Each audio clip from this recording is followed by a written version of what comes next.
Oh, hi everyone. Okay, welcome everyone to the very first episode of the Monk's Life Story. And my name is Venerable Narongchai Thanajayo. You can call me Lungpi Narongchai. Okay, I'm glad to be with you tonight, and I'm glad to see all of you joining the first Zoom meeting with me tonight. It's going to be a relaxing night, because a lot of things happening out there. I want everyone who come to this Zoom meeting to have a chance to practice meditation together, listen to the Dhamma talk, and then perhaps answer some of the questions that you might have about the ordination, about Buddhism. Okay, so sit back and relax.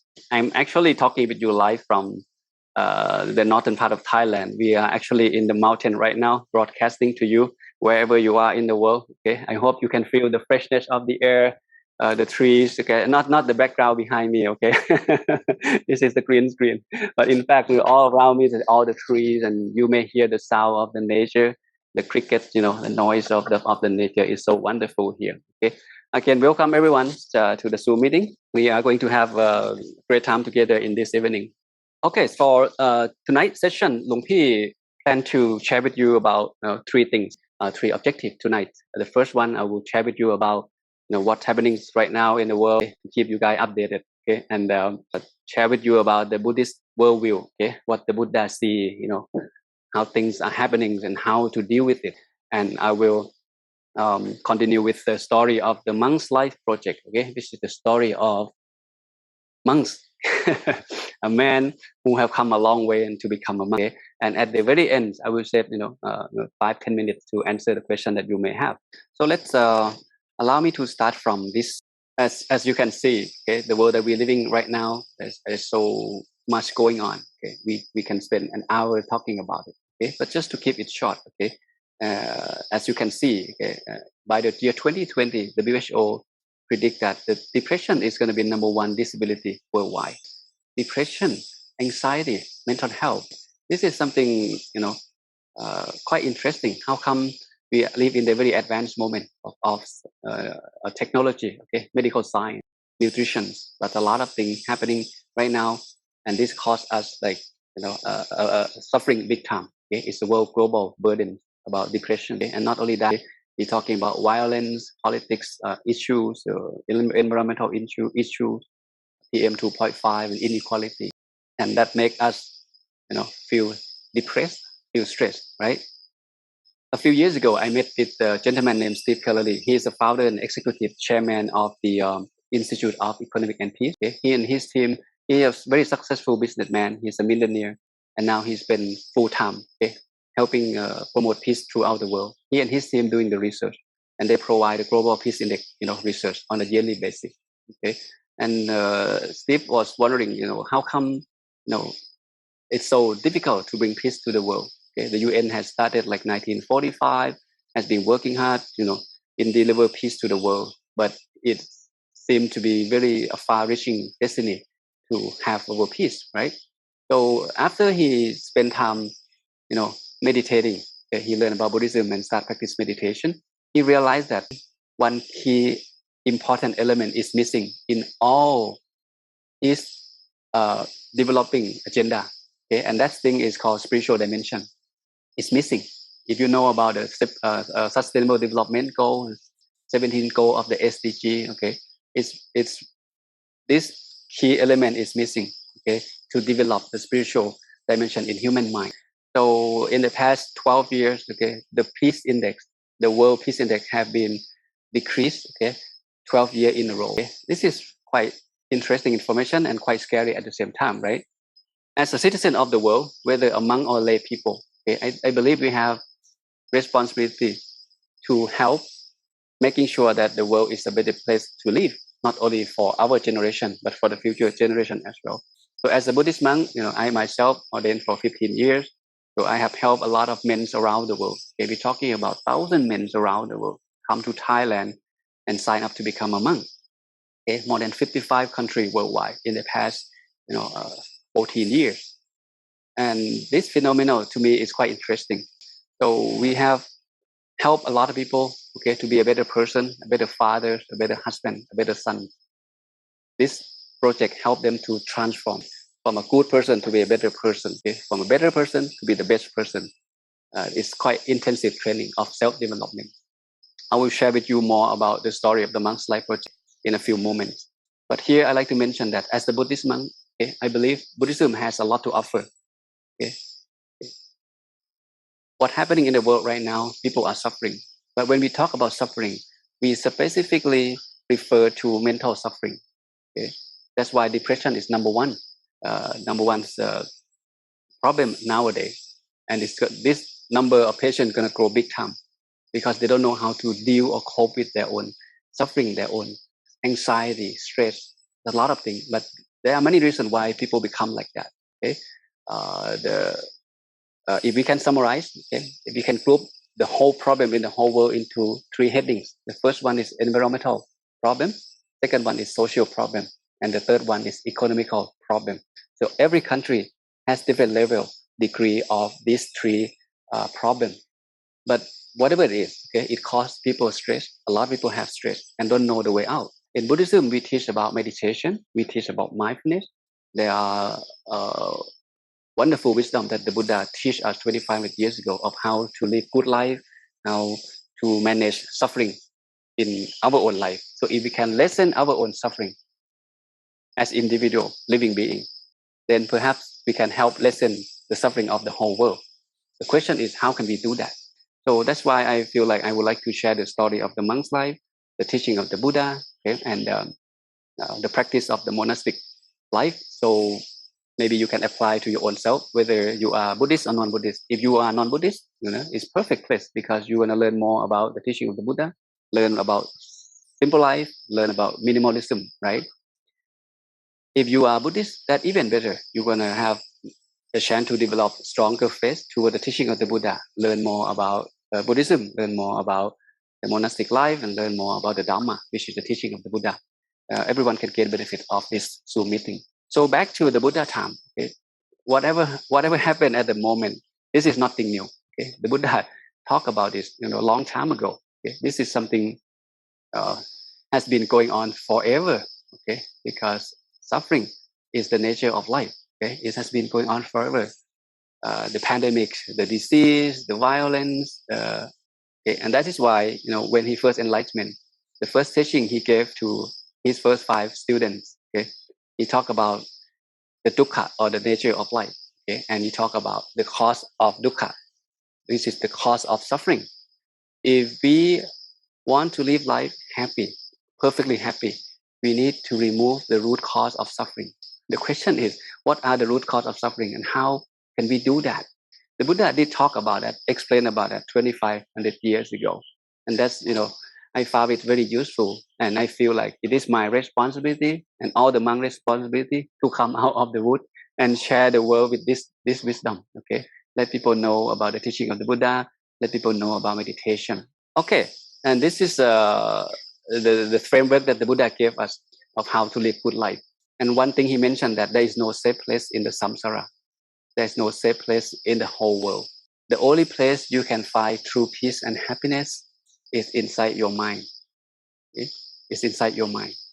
Because wherever we go, we having the same mind. And our mind carry the root cause of suffering, which is called the defilement or greed, hatred, and delusion, right?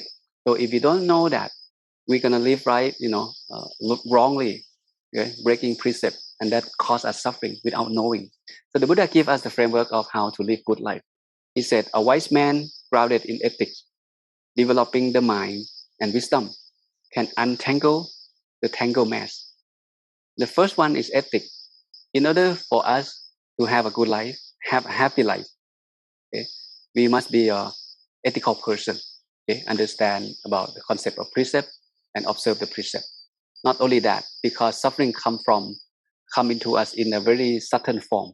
Okay, sometimes you observe precept, but you still feel lonely, you still feel depressed, even though you know that you observe precept. You don't kill, you don't lie, you have no sexual misconduct, but you still feel insecure, you still feel a lot of stress.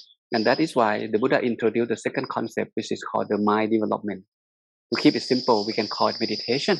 Precept is about physically and verbally action, but the mind, the only tool that help us to develop the mind or the quality of the mind is meditation. So that is why precept is not enough. We need to practice meditation as well. But is that it, or is there anything else? Okay, the Buddha did not stop there. He said, no, we need to develop something called wisdom as well. Even though we observe precept, we are called ethical person. We meditate. We know how to protect our mind. Okay, understand. That the mind needs to be calm. Understand about letting go, but it's not enough. Okay, we need to develop a higher wisdom. Okay, to understand the true nature of life, to understand the true nature of things, and this is called wisdom. To understand, once we understand, we can accept, and then we can let go. Then we can live life and move on with our life. Okay, live life happy. Matthew Richard, who is known as the Buddhist monk, and he is known as the world happiest man. Okay, he's the happiest man on the planet. This is quite interesting. Okay, do you have to be a monk to be happy? I don't know about that, but okay, this venerable happened to be a monk, and his secret of to be a happy person is he spent 15 minutes meditation and share loving kindness. So let's move on to the monk's life project. We have noticed that many years, okay, people apply, seek to become a monk. There are a lot of questions asking about how to become a monk. Can I stay long? And surprisingly, recently we noticed that many people ask questions, how can I become a lifelong monk? Can I ordain with you and stay for life? This phenomenon never happened. Okay, and in the past 2 years, since the starting of COVID-19, the number of people who are interested to become a monk keep growing exponential. We're talking about almost 1,000 people approach us, ask us questions, and want to sign up for ordination. They ask when you're going to be open up for the ordination. When can I come to Thailand? How is the situation over there? I was surprised. How come people want to become a monk? And a lot of people come from good background, okay, good education, successful business person, okay, come from good country, financially success, but want to become a monk. So there may be something that they see valuable of becoming a monk. And that is why people ask a lot of questions and people want to become a monk. And here in Thailand, since we cannot provide the ordination in the past 2 years, so this year, me and my team, we decided, you know what, let's get back to work. Okay? We don't mind. We don't care about the number of participants. If one person want to ordain, we help him ordain. If two person want to ordain, we help them ordain. Okay, because the world is suffering. People looking for something. They're looking for spiritual liberation. They're looking for the peaceful life. So they sign up. They fly wherever they are. Okay, to Thailand on their own expenses. Spend 2 weeks quarantine. Okay, after that, finish quarantine in Bangkok. They fly to Chiang Mai where we have the training right now. Okay, so we provide the training 5 batch this year, and we just finished the 4th batch in August. I'm sorry, last month. Yes, August, 4th batch. Okay, there were 8 participants. Some of them from America, some of them from Portugal, some of them from France. So they come a long way. They just want to become a monk, and surprisingly, many of them still here. Okay, continue exploring about monk's life, exploring about simple life. So, and I feel like this story need to be told. Okay, the world need to know about this. There is option that available for a man, okay, who seek for self transformation, to come and learn as a Buddhist monk, to seriously practice about meditation, go deeper in meditation and mindfulness practice as a Buddhist monk. This option is available. So we provide the training, okay, 4 batch last year. This is some of the picture, okay, that I want to share with you. This is the place where they sleep, one person in one hut or one kuti. We call kuti in Pali, and this is the meditation hall. This is where we sit. Okay, and it's just on top of the mountain. 100% nature, no air conditioning. Sorry about that. Okay, and we help each other to make sure that the place is in good shape. Okay, we work hard. Okay, and we have to rely on ourselves because we live quite far away from the city. And this is the simple life. Okay, they eat in the bowl. They go arms round in the morning, get food from the village. Okay, they eat whatever they receive. Very simple, and 2 meals a day. Only 2 meals a day. And we have lecture, Dhamma lecture, and all kind of activity for the foreigner to have a full experience of being a monk. So let me show you the story through this video.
My name's Jeremy Schumacher. I'm from the Wisconsin, United States.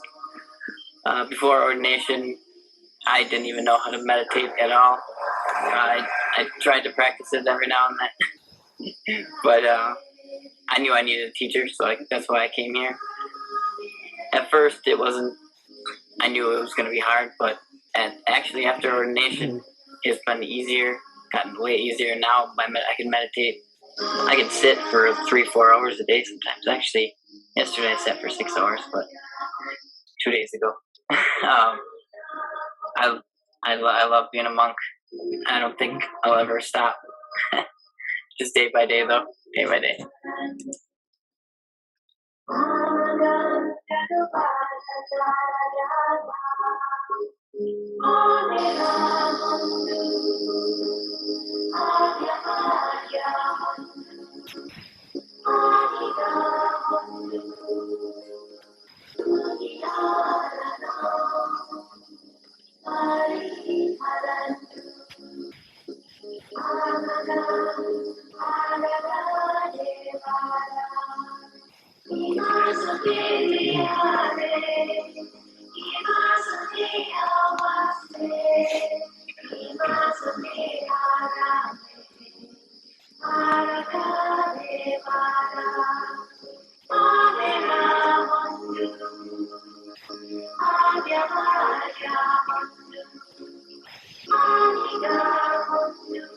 Hi, my name is Thanajayo. I'm from Bangkok, Thailand. Before I ordained, I recently graduated earlier this year, and then I got a job. But during all that time, I've been working from home, and I've been really busy. I woke up late, didn't do anything, and I work from home, no accountability. So yeah, I just let myself go and no discipline at all. So what I aim in this ordination is to want to fix myself, to discipline myself, and secondly is to integrate meditation into my life. Since working, there's a lot of stress and a lot of work, so yeah, I want to try to take what I learned from ordination to apply to my life. So after ordaining, it took me a while, but I found my way and found my path and how I could meditate well. And I feel confident after a month of training that I will go back and integrate what I learned here to my personal and professional life.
Lam lam lam.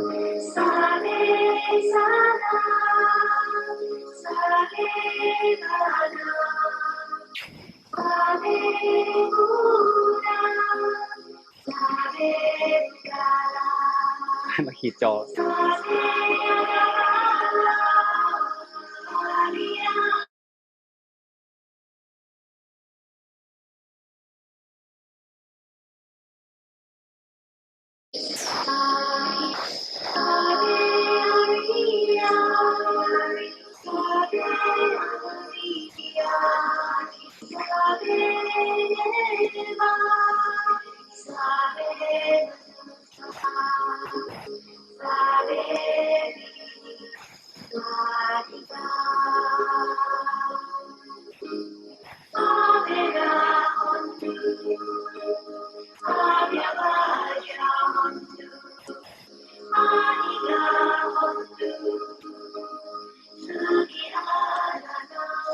My name is Samanin Alex. I'm 19 years old and I'm from Portugal. I ordained at Cafe last year.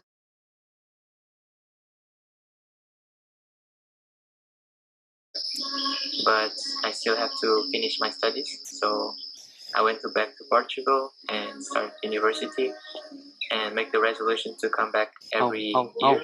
So that's my intention, is to come here and learn more wisdom and improve my meditation so I can be practicing the right method and have a good balance when I'm studying, so I can have time to meditate and progress every day while studying. And so coming here, I feel very, very happy to be around more monks and practice the Buddhist way of life.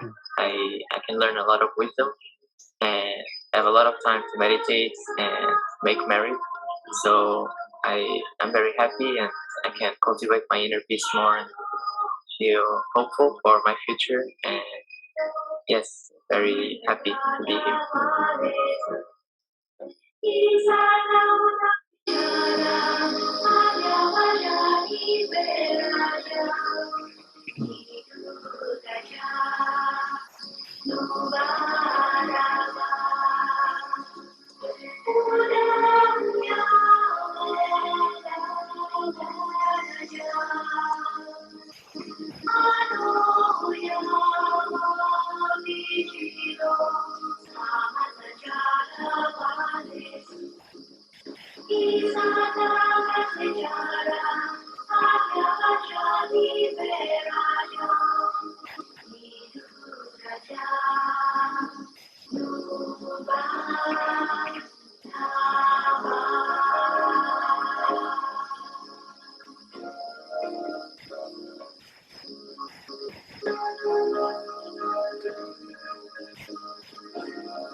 Okay, so that's some of the story, okay, of the Monks Life Project.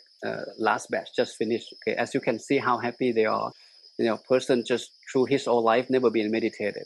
Okay, come to Thailand, start learning to meditate, and unbelievable. He can sit for 3 hours, and he hungry for more time to meditate. Okay, and now he's up there. Okay, he has have his own hut, in the mountain, and he can meditate all day long. Okay, this is something people are looking. Yeah, I believe that should be all for tonight. I hope that you can reflect on what we have learned together today. Okay, what we have learned so far about the nature of life, about how to live good life, about what's happening in the world. Is there anything you can do to be a part of this peacemaking process for the global scale? Okay, the Buddha give us the wisdom that unfortunately that not a lot of people have access to that body of knowledge, and that is why I'm planning to bring the story of the monk's life and share with you more along the way. It's gonna be a series once a week on Wednesday, like this. I'm open up for any suggestion, comment, or question. Okay. If anyone have any question or suggestion, so it should be a community. It should be open ground for us to learn from each other. James, would you like to ask your question so everyone can hear? There we go. Can you hear me now? Yes. As I meditate more and more, my practices deepened very deeply during the pandemic. I'm starting to just feeling the feeling of dissolving in the self and the ego starting to release, and as this happens, I've been met with this kind of very intense fear, this fear of dying, and the person that I was is kind of ceasing to exist and starting to kind of see through the veil of this human being sitting here that's not really here. He's not this person there is no James that's here. And that animal James, this person is very scared of dying and the fear of annihilation is just very intense and I've kind of pulled back from meditating because as I get closer and closer to that feeling, it's not very, for a human, that's not a very good feeling to have, to feel like I'm dying. So it's more of a question of how to deal with those feelings and how to keep practicing and not kind of pull away from this completely. Okay. That's a wonderful question, James. I think we can learn a lot from your question as well. Just to keep it short, feeling is one thing, okay, and thought is another thing. Okay, we have to be clear on that. Okay, usually fear, anxiety, depression, whatever it is come from the painful feeling. Painful feeling come from the defilement in our mind. Okay, with the thought that we have toward that feeling. Feeling is just information. Feeling itself has no problem. The problem is how we give the meaning to that feeling. Fear, depressed, anxiety. Okay, and we try to use our thought, okay, to make this fear go away. It doesn't work like that. The more we try to think, okay, the more fear will remain with us, will stay with us. The more depressed, the more anxiety will stay with us. Okay, the Buddhas give us a technique that work almost 100%. It's called satipatthana. It's about developing of mindfulness. We observe feeling as a feeling, no judgment, no story, no anything at all. If feeling is just a feeling. Okay, and you look at yourself at the third person perspective, not the first person perspective. Okay, most people we live life as a first person perspective. We look at this is me, this is my fear, this is what I like, this is what I don't like. But if you look at yourself through the lens of the third person perspective, you may find yourself that wow, I shouldn't be thinking like that. Should be thinking like that because this is not me, this is not mine, and this we are talking about something advanced. In order for us to deal with this kind of unhappiness, worry, and anxiety, like I said, first of all, whatever it is, you should observe precept, practice the precept, go from there. Don't just go drinks, go gambling, kill your time. It doesn't fix the problem. Start from getting to be a little bit more ethical person. And meditation is good. If you already done that, continue practice that. But at the same time, you give yourself a chance to develop in terms of wisdom about, okay, when we get to the body of knowledge of the Buddha, we will learn about how to let go, learn about mindfulness, being mindful, how to observe the feeling as a feeling. And that needs practice. Okay, as long as you stick with the right practice, eventually you will become a master on that. Whenever feeling happens, whether positive, negative, you like or you don't like, you will not get agitated about it. Okay, and that's the idea. So hope you see the picture. Okay. Okay. Thank you for the question, though. Sadhu. Okay. Again, this is the first episode. Okay, Lumpy still have to work on a lot of things like technical issues, like the sound and things like that. If you guys have any suggestion, comments, please type in the chat box, and my team will work on that. We will fix it next time, and we like to see you again next week and with a new story, and hope that can inspire you and perhaps something that you can apply into your own life to live life a little bit happier. Do we have time for a few questions? Okay. So Christopher asked another interesting question. He asked, how do you define enlightenment? And what are the features of an enlightenment person? Wow. Okay, this is quite advanced class. Interesting. Okay, how do you define enlightenment? Okay, well, to keep it simple, enlightenment is about fully understood of something. That's called enlightenment. But in enlightenment in Buddhism refer to fully understood about the true nature of life, the true nature of five aggregates, your own self. That's it, to keep it simple. So what are the features of an enlightenment person? If a person become enlightenment, there are 4 levels of enlightenment. Okay, the first one we call Soda, Patana, or stream entry, right? We're not talking about the Arahant, which is the highest level of enlightenment. Arahant, their mind is free from greed, hatred, and delusion. They fully purified. Okay, no defilement, no mental impurity left in their mind. Let's say for the first level of enlightenment, Sodapatana, these people, they not only they understand the true nature of life, they're fully aware that life is impermanent. Okay, when some things go wrong, they understood. Their mind will not checkable. They can let go, and that's the beauty of have ability to understand the true nature of life and be able to actually practice it correctly. Okay, you can let go. Most of the problem come from clinging. If you track it down, all the suffering that you have, it will come down to one word, as a clinging. The enlightenment person, they know that, and they have ability to let go. They will not cling on anything. It's a nature. If someone we love die, they understood, because we one day die as well. Okay, no matter how many things that we love, how many things that we have, one day we will lose them all. And once it happened, they understood. Okay, the mind will not check, the mind will not move. Okay, that's the characteristic of the enlightenment person. Okay? And that's the quick answer that I have for you here. Hope it's help you understand a little bit. Lydia asked, in Buddhism culture, what is the role of women and why are there no female monks? Are you interested to become a monk, Lydia? Okay, thank you for the question though. Okay, yeah, women and men equally. Okay, back then, okay, there were bhikkhuni. We call bhikkhuni. Bhikkhuni is a female monk, and now bhikkhuni, there is no female monk exists. Okay, it's very difficult to find a preceptor because the lineage get cut off. So if there is no preceptor, then you cannot ordain. You cannot become a monk. Okay, and nowadays I believe there's still some preceptor in Sri Lanka. Okay, we don't have preceptor for female in Thailand. Okay, if you are interested on that, you can Google and do more research on that. Okay, but the role is the same. Okay, in Buddhism we have male, female supporter. We have monk, which is male monk or bhikkhu, and we have bhikkhuni. Okay, so 4 assembly. This is called Buddhism. So each group have role to play. So if you've got a lay person, male and female, okay, you may support. Okay, support the monk, do donation, support the food and things like that. How long can one stay in the program temple once we have ordained? Okay, again, thanks for the question, Herman. Are you coming next batch, Herman? So again, the program is 30 days. Okay, 30 days. But the good news is we are open for anyone who would like to stay longer.